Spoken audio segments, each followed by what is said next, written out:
There's a special kind of pain that comes from being excluded by your own parent. Not because you did something wrong, not because of a fight or a disagreement, but because you exist. Because looking at you reminds them of someone they'd rather forget. My name is Sophie, and this is the story of how my father chose to erase me from his life and how I made him realize exactly what he'd lost. It started 3 weeks before my father's 50th birthday party, a milestone celebration. The kind of event that gets planned for months with catering and live music and 200 invited guests. I wasn't one of them. I found out about the party the way you find out about most things you're not supposed to know, by accident. My half sister Melissa posted about it on social media. Can't wait for dad's big 5-0 bash. 3 weeks to go. And I stared at that post for a full minute, my coffee going cold in my hand. 3 weeks. They'd been planning this for months and nobody had mentioned it to me. Not a word. I called my father. He didn't answer. I texted him. No response. Finally, I drove to his house, the house where I'd grown up before he remarried and started his new family. His wife Karen answered the door. She had that practiced smile wealthy women perfect over years of charity galas and country club luncheons. Sophie, this is unexpected. I just wanted to talk to Dad about his birthday. Something flickered across her face, discomfort maybe, or satisfaction. He's not here right now, but since you brought it up, I should probably tell you the party is going to be a smaller, more intimate affair than we originally planned. Family only. I am family, I said quietly. Of course you are, sweetie, but you have to understand this is difficult for your father. You look so much like your mother. Every time he sees you, it brings back painful memories. The divorce was very hard on him. He's finally in a good place, and we just think it's better if I stay away. She had the decency to look slightly apologetic. It's not personal, Sophie. It's just he's moved on. And seeing you makes it harder for him to keep moving forward. I felt something crack inside my chest. Does Melissa know that you're not inviting me? Melissa understands that sometimes we have to make difficult choices for the family's well being. Your family, I corrected. Not mine, apparently. I left before she could respond. I sat in my car in their circular driveway, the driveway where I'd learned to ride a bike, where Dad used to shoot basketball with me on summer evenings. And I cried. Not because I was surprised. My father had been pulling away for years, ever since he married Karen and they had Melissa.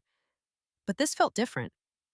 This was a line being drawn, an official declaration that I was no longer part of his life, that I was too painful a reminder of his past to be included in his present.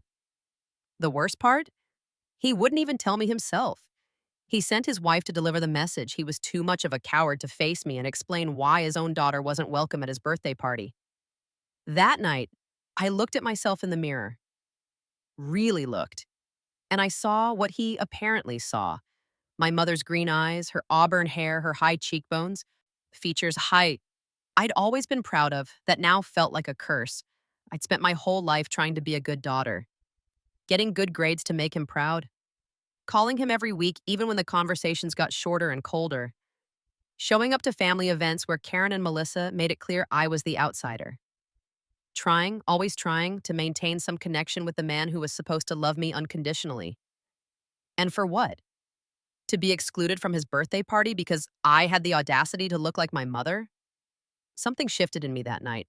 The hurt began to harden into something else, something colder and more focused. If my father wanted to forget I existed, I'd give him exactly what he wanted. But first, I'd make sure he understood the full cost of that choice. To understand what happened next, you need to know about my mother. Catherine Morrison, my mom, wasn't some villain in my father's story, no matter how much he and Karen tried to paint her that way. She was a talented architect who'd put her career on hold when I was born.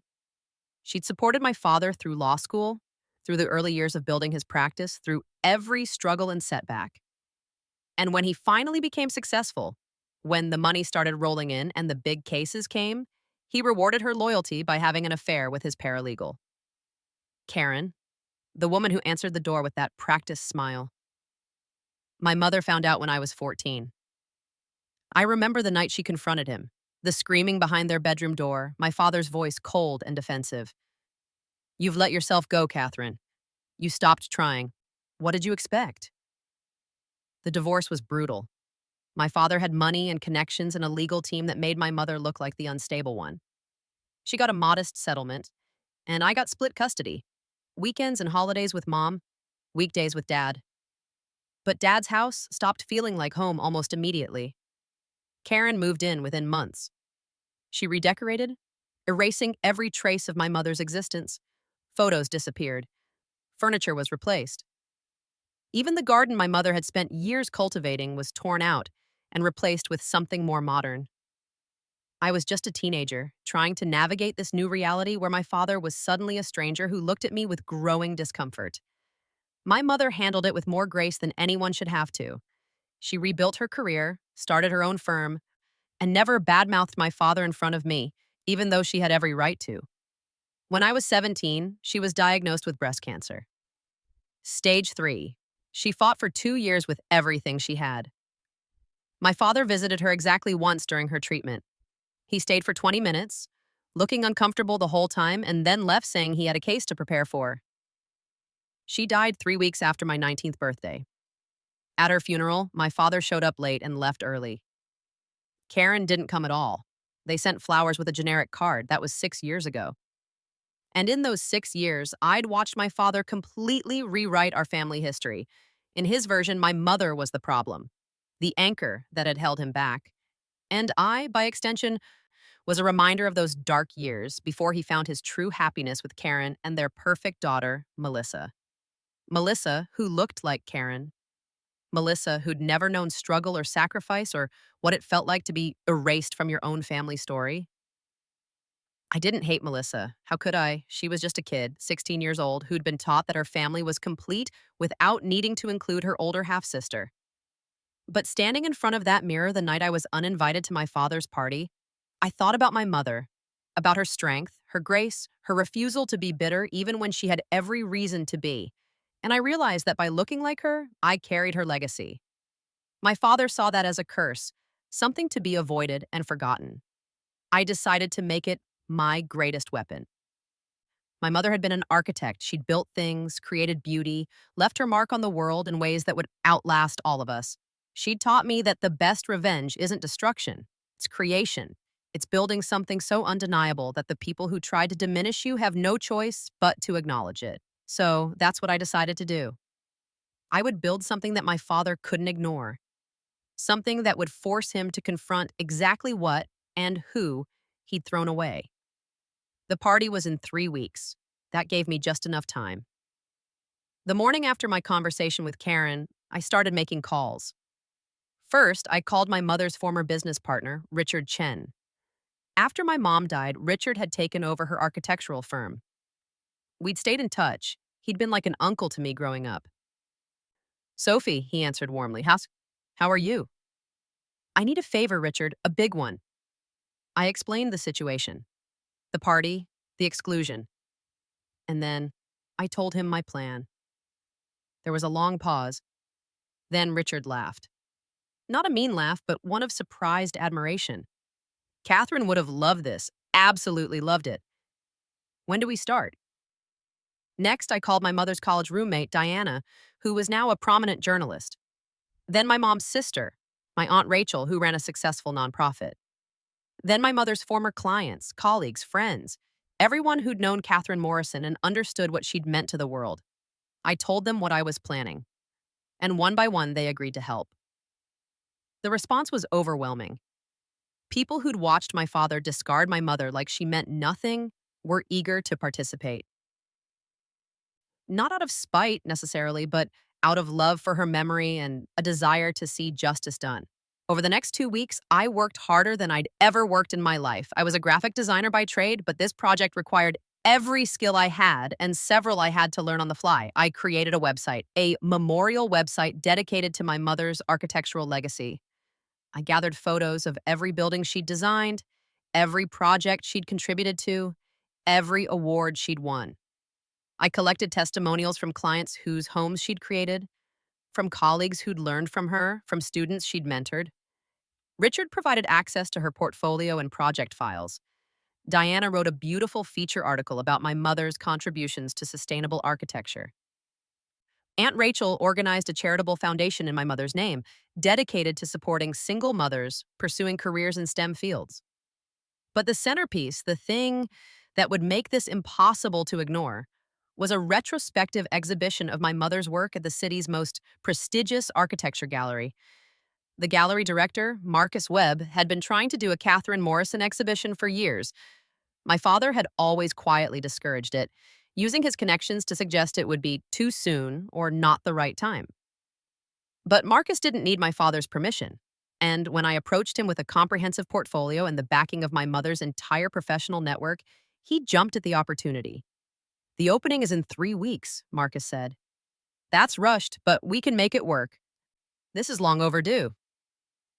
3 weeks, the same night as my father's birthday party. I made sure that wasn't a coincidence. Every single person who'd contributed to the exhibition, every architect, designer, journalist, and academic who'd known my mother, received an invitation to the opening. So did every major figure in the local architecture community: the mayor, the university dean, business leaders, media outlets.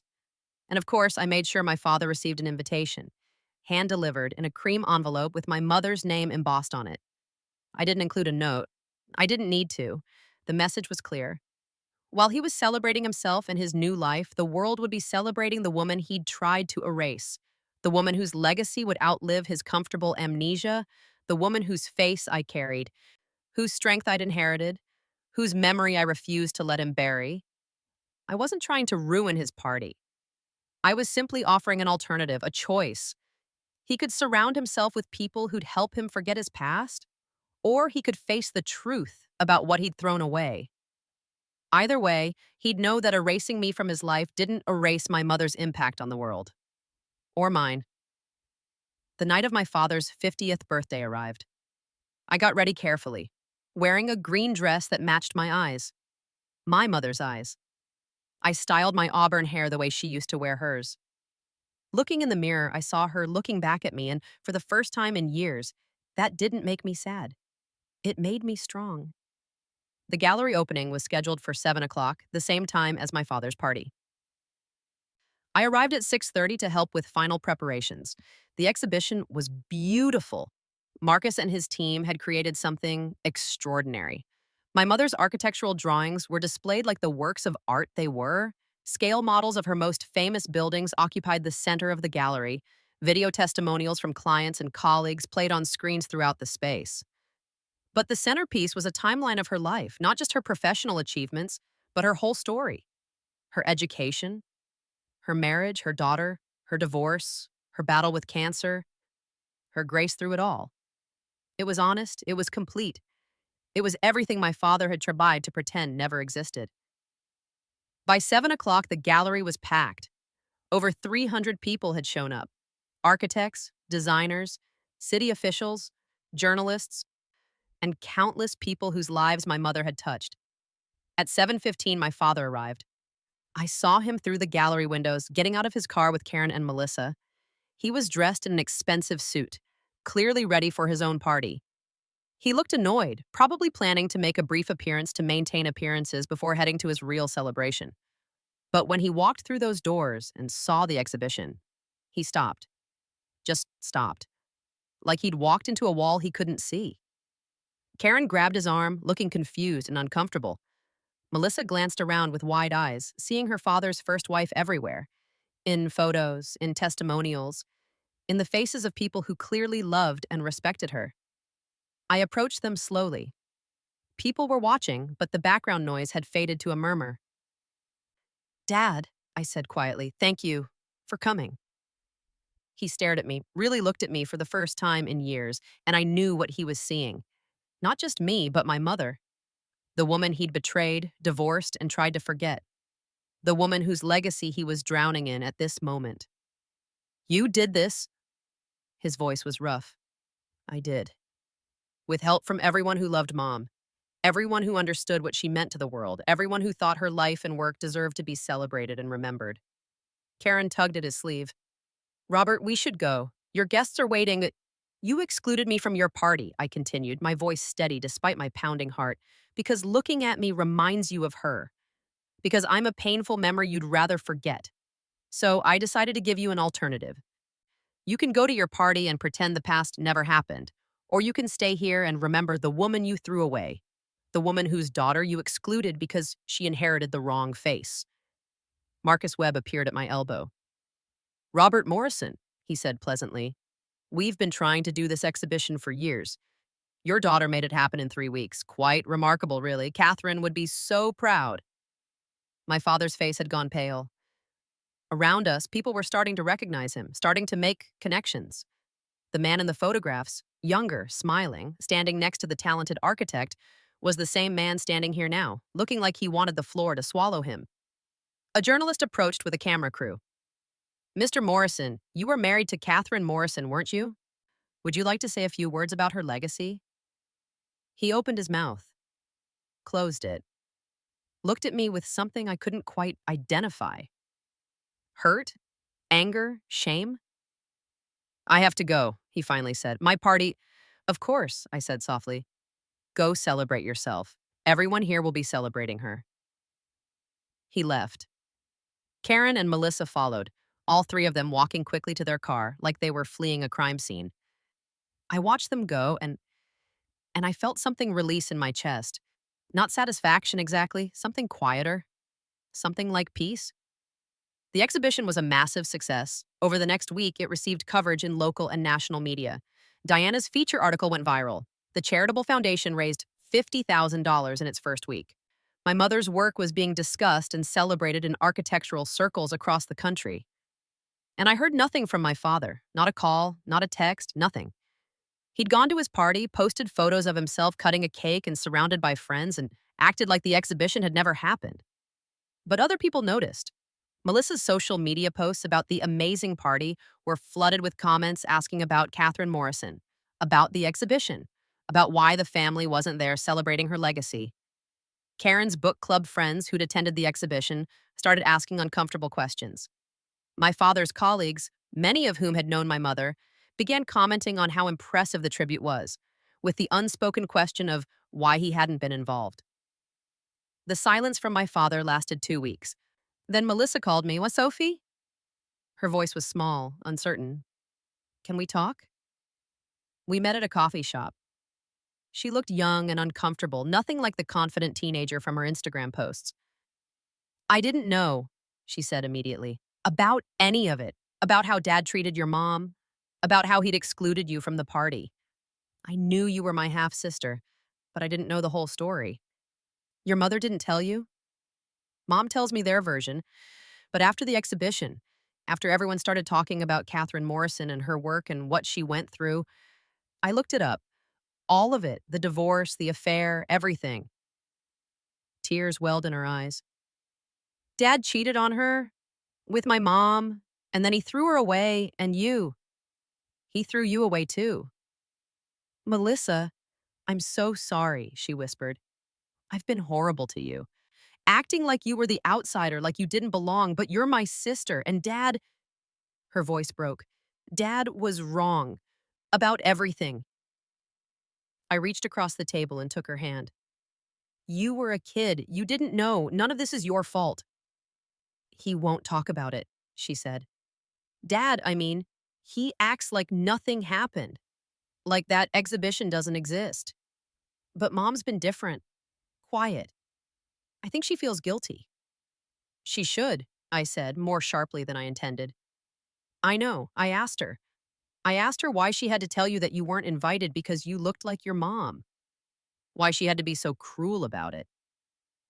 Melissa wiped her eyes. She said she was just trying to protect Dad, to help him move on. But I told her, you don't move on by pretending the past never happened. You don't heal by hurting other people. That's very wise, I said gently. I got that from the exhibition, Melissa admitted. From the quote you used. From your mom. She said something about how architecture is about building on foundations, not pretending they don't exist. I think that applies to families, too. 3 days after my conversation with Melissa, my father finally called. We need to talk, he said. No greeting, no apology, just the statement. Okay. Not over the phone. Can you come to the house? I almost said no. Almost told him that if he wanted to talk, he could come to me, but something in his voice made me agree. When I arrived, Karen's car wasn't in the driveway. It was just my father, sitting in the living room I barely recognized, looking older than I'd ever seen him look. I saw the exhibition, he said as I sat down across from him. I know, you were there opening night. I went back, he admitted quietly, 3 more times. After my party, I went alone and I walked through it and I looked at everything you'd created. I waited. I wasn't going to make this easy for him. Your mother was brilliant, my father said, staring at his hands. I know that's an obvious thing to say now after seeing the exhibition, but I knew it then too, when we were married, when you were little. I knew she was brilliant and talented and better than me in almost every way. I stayed silent. That's why I resented her. He continued, his voice barely above a whisper.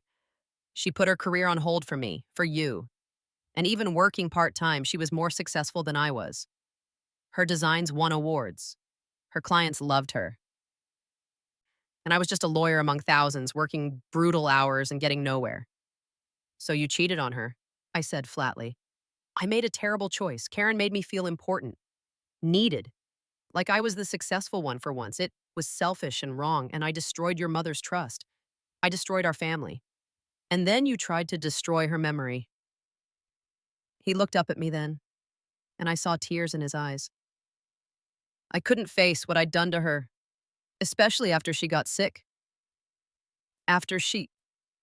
His voice cracked. After she died. I couldn't face the fact that I'd wasted our last years together being resentful and distant. That I'd let my ego destroy the best thing in my life. So you decided forgetting her was easier than remembering. Yes, he whispered.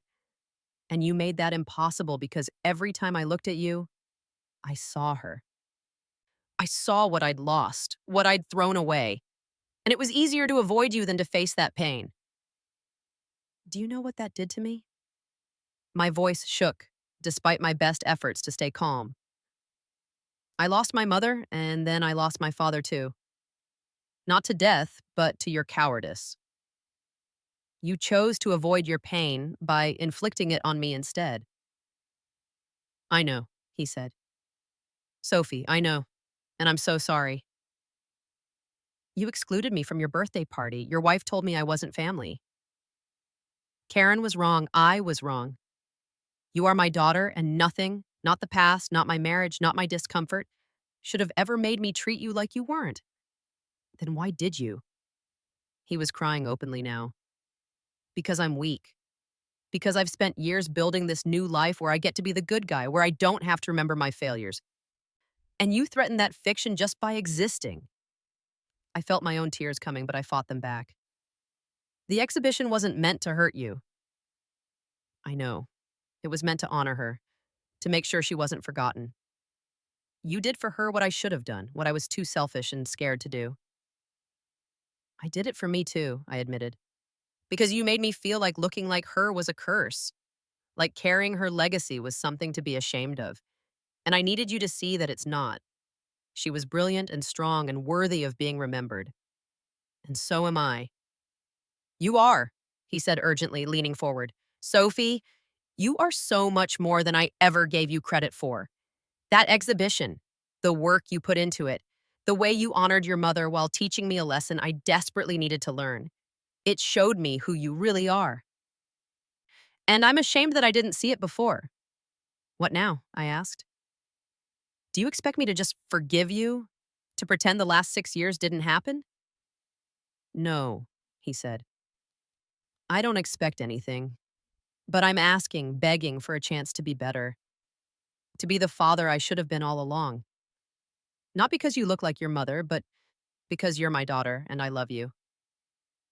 I looked at this man who'd caused me so much pain, who'd chosen his comfort over my well-being, who'd excluded me from his life because facing me was too hard.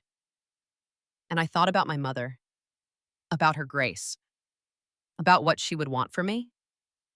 I can't promise forgiveness, I said slowly. Not yet. You hurt me too much for that, but I can promise I'll think about it, about maybe trying again, if you're serious. If you're really willing to do the work. I am, he said. Whatever it takes, however long it takes. I stood up to leave. At the door, I turned back. Dad, the exhibition is up for another month. Maybe you should go again. Really look at it. Remember who she was, who we both were before you decided we were too painful to keep.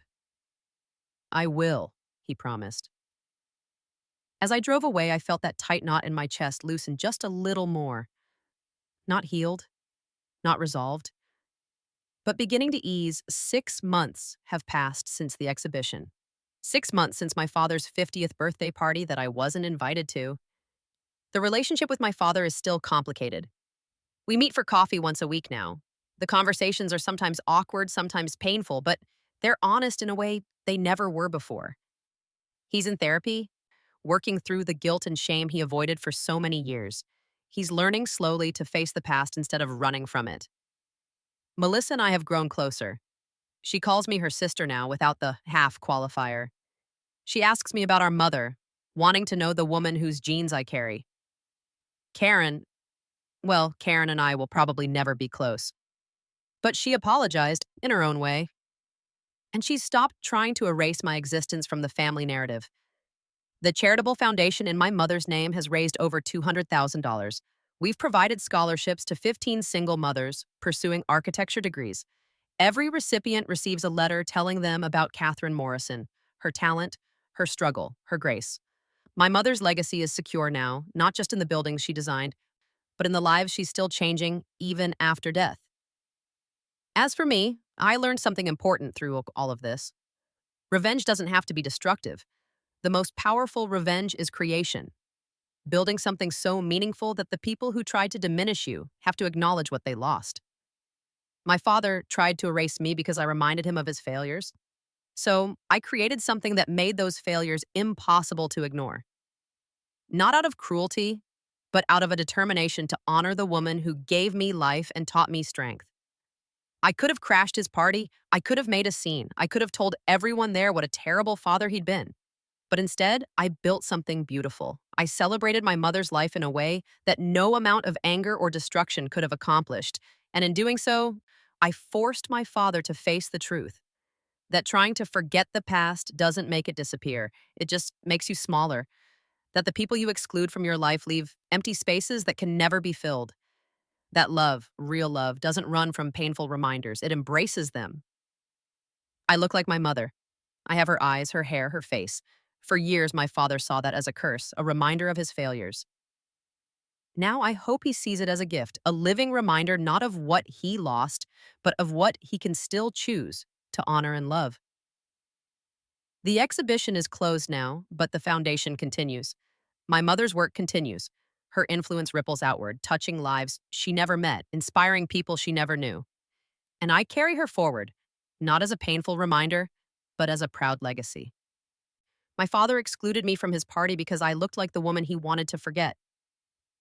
So I threw my own celebration of that woman, of her life, of everything she meant to the world. And in doing so, I taught him the most important lesson he ever needed to learn. You can't move forward by erasing the past. You can only move forward by honoring it. That's not revenge. That's justice. That's love. That's the legacy my mother left me and the one I'll carry forward for the rest of my life.